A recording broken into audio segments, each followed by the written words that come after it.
आखिर जो कांग्रेस पार्टी इतना जमकर बोलती है वो कहाँ थी। लेकिन इस बीच एक और चेहरा एक्सपोज हो गया है। असदुद्दीन ओवैसी का चेहरा एक्सपोज हो गया। असदुद्दीन ओवैसी जो मुसलमानों के बहुत हिमायती बनते हैं, वो बातों बातों में क्या कह गए आप सुनेंगे तो आप हैरान हो जाएंगे। पहले आपको बताते हैं कि कैसे वो एक्सपोज हो गए। चलिए जानकारी जल्दी से आपके सामने रखते हैं, क्योंकि लोकसभा में ओवैसी के विवादित बोल सामने आए। बातों बातों में वो अपनी बात रख रहे थे, अपने ही समाज के लोगों को उन्होंने बेकार बता दिया। बेकार शब्द उन्होंने इस्तेमाल किया अपने ही समाज के, मुस्लिम समाज के लोगों के लिए। मुस्लिमों पर अभद्र टिप्पणी उनकी तरफ से सामने आ गई। बिल का विरोध करते करते वो मुसलमानों का ही विरोध करने लगे, जिनके वो नेता बनते हैं, जिनका उनका कहना है कि वो आवाज उठाते हैं। मुस्लिमों में आखिर बेकार किस्म कौन है? असदुद्दीन ओवैसी इस बात का जवाब दें, क्योंकि ये शब्द उन्हीं का दिया हुआ है और किसी का नहीं, उन्होंने ही कहा है। क्या ये किस्म अब देश को ओवैसी बताएंगे? सेक्युलर चोला ओढ़े ओवैसी को किन मुस्लिमों से परेशानी है, जरा ओवैसी खुद ही बताएं, क्योंकि ये हैरान करेगा आपको, उन मुस्लिमों को भी हैरान करेगा जो असदुद्दीन ओवैसी को अपने नेता के तौर पर देखते हैं, समझते हैं। देखिए, सुनिए क्या कह रहे हैं असदुद्दीन ओवैसी, सुनवा रहे हैं आपको। अब अमित शाह साहब ने सेक्शन 2A के बारे में कहा और उन्होंने इस बात का इकरार कर लिया कि दाऊदी बोरा के लिए यह बनाया गया है। मगर मैं आपके जरिए से गवर्नमेंट से पूछना चाह रहा हूं, आपने तो उस प्रोवाइजो में दाऊदी बोरा का नाम ही नहीं लिखा। आपने उनको भी थैंक यू कर दिया, उनका नाम क्यों नहीं लिखा आपने? और सर, और गवर्नमेंट क्या कर रही है? आप मुस्लिम समाज में जो बेकार किस्म के लोग हैं उनको एक रास्ता बना रहे हैं, एग्जिट दिखा रहे हैं कि तुम्हें वक्त से बचना है तो तुम ट्रस्ट बना लो। ये क्या कर रहे हैं सर आप? सर, आप क्लास 3-9 पर आ जाइए। 5 साल के लिए मुसलमान।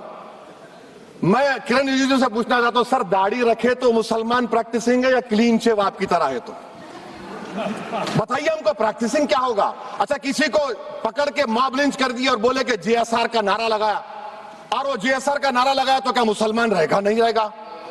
या फिर देश के प्रधानमंत्री ने कहा था कपड़े देखकर पहचानो, तो क्या कपड़े देखकर आप कह देंगे?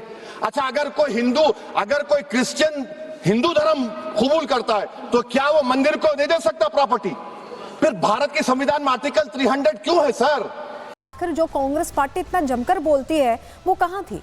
लेकिन इस बीच एक और चेहरा एक्सपोज हो गया है। असदुद्दीन ओवैसी का चेहरा एक्सपोज हो गया। असदुद्दीन ओवैसी जो मुसलमानों के बहुत हिमायती बनते हैं, वो बातों बातों में क्या कह गए आप सुनेंगे तो आप हैरान हो जाएंगे। पहले आपको बताते हैं कि कैसे वो एक्सपोज हो गए। चलिए जानकारी जल्दी से आपके सामने रखते हैं, क्योंकि लोकसभा में ओवैसी के विवादित बोल सामने आए। बातों बातों में वो अपनी बात रख रहे थे, अपने ही समाज के लोगों को उन्होंने बेकार बता दिया। बेकार शब्द उन्होंने इस्तेमाल किया अपने ही समाज के, मुस्लिम समाज के लोगों के लिए। मुस्लिमों पर अभद्र टिप्पणी उनकी तरफ से सामने आ गई। बिल का विरोध करते करते वो मुसलमानों का ही विरोध करने लगे, जिनके वो नेता बनते हैं, जिनका उनका कहना है कि वो आवाज उठाते हैं।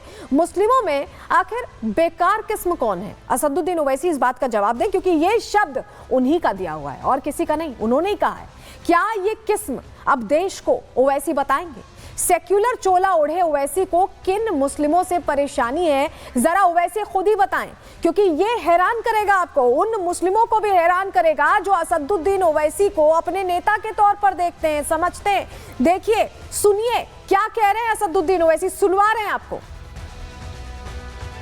अब अमित शाह साहब ने सेक्शन 2A के बारे में कहा और उन्होंने इस बात का इकरार कर लिया कि दाऊदी बोरा के लिए यह बनाया गया है। मगर मैं आपके जरिए से गवर्नमेंट से पूछना चाह रहा हूं, आपने तो उस प्रोवाइजो में दाऊदी बोरा का नाम ही नहीं लिखा। आपने उनको भी थैंक यू कर दिया, उनका नाम क्यों नहीं लिखा आपने? और सर, और गवर्नमेंट क्या कर रही है? आप मुस्लिम समाज में जो बेकार किस्म के लोग हैं उनको एक रास्ता बना रहे हैं, एग्जिट दिखा रहे हैं कि तुम्हें वक्त से बचना है तो तुम ट्रस्ट बना लो। ये क्या कर रहे हैं सर आप? सर, आप क्लास 3-9 पर आ जाइए। 5 साल के लिए मुसलमान। मैं किरण रिजिजू से पूछना चाहता हूं, सर दाढ़ी रखे तो मुसलमान प्रैक्टिसिंग है या क्लीन शेव आपकी तरह है? तो बताइए हमको, प्रैक्टिसिंग क्या होगा? अच्छा, किसी को पकड़ के मॉब लिंच कर दिया और बोले कि JSR का नारा लगाया, और वो JSR का नारा लगाया तो क्या मुसलमान रहेगा? नहीं रहेगा। या फिर देश के प्रधानमंत्री ने कहा था कपड़े देखकर पहचानो, तो क्या कपड़े देखकर आप कह देंगे? अच्छा, अगर कोई क्रिश्चियन